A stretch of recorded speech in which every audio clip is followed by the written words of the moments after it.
AP assembly ఎన్నికల నేపథ్యంలో TDP అధినేత చంద్రబాబు చేపట్టిన ప్రజాగళం ఈ రోజు ఉమ్మడి విశాఖ జిల్లాలో జరగనుంది. గాజువాక అలాగే పాయకరావుపేటలో ప్రజాగళం బహిరంగ సభల్లో చంద్రబాబు పాల్గొంటారు. మధ్యాహ్నం 3 గంటలకు హెలికాప్టర్ ద్వారా పాయకరావుపేటకు చేరుకోనున్న చంద్రబాబు రోడ్ షో నిర్వహిస్తారు. ఇక టీడీపీ అధినేత ఎన్నికల ప్రచారానికి స్థానిక నేతలు పెద్ద ఎత్తున జన సమీకరణ చేస్తున్నారు. ఏపీ అసెంబ్లీ ఎన్నికల నేపథ్యంలో టీడీపీ అధినేత చంద్రబాబు చేపట్టిన ప్రజాగళం ఈ రోజు ఉమ్మడి విశాఖ జిల్లాలో జరగనుంది. ఇక గాజువాక అలాగే పాయకరావుపేటలో ప్రజాగళం బహిరంగ సభల్లో చంద్రబాబు పాల్గొంటారు. మధ్యాహ్నం 3 గంటలకు హెలికాప్టర్ ద్వారా పాయకరావుపేటకు చేరుకోనున్న చంద్రబాబు రోడ్ షో నిర్వహిస్తారు.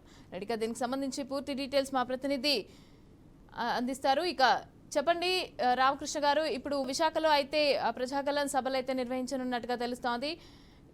ఎలాంటి ఏర్పాట్లు చేశారు? మమత ఎన్నికల ప్రచారంలో భాగంగా టీడీపీ జాతీయ అధ్యక్షుడు నారా చంద్రబాబు నాయుడు అనకాపల్లి జిల్లా పాయకరావుపేటలో ప్రచారం చేయనున్నారు. ఇందులో భాగంగా ఈ రోజు మధ్యాహ్నం 12:55 హైదరాబాద్ బేగంపేట విమానాశ్రయం నుంచి బయలుదేరిన చంద్రబాబు 2:05 విశాఖ ఎయిర్పోర్ట్ కు చేరుకోనున్నారు. విశాఖపట్నం ఎయిర్పోర్ట్ నుంచి 2:35 పాయకరావుపేట మంగళవారం రోడ్డు కోరట్లకోట వద్ద హెలికాప్టర్ ద్వారా చేరుకొని అక్కడి నుంచి రోడ్డు మార్గాన సూర్యమహల్కు చేరుకుంటారు చంద్రబాబు నాయుడు. మధ్యాహ్నం 3 గంటల నుంచి 4:30 వరకు సూర్యమహల్ జంక్షన్ లోనే పబ్లిక్ మీటింగ్ లో పాల్గొంటారు.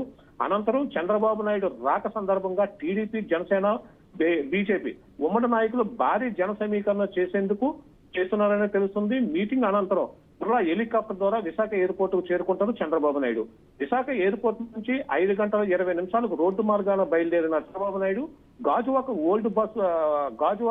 ఓల్డ్ గాజువాక చేరుకొని 6 గంటల నుంచి 7:30 వరకు గాజువాకలో పబ్లిక్ మీటింగ్ లో పాల్గొంటారు. అనంతరం ఈ రోడ్డు మార్గాన విమానాశ్రయానికి చేరుకుంటారు Chandrababu Naidu. Mamata. Right, thank you Ramakrishna.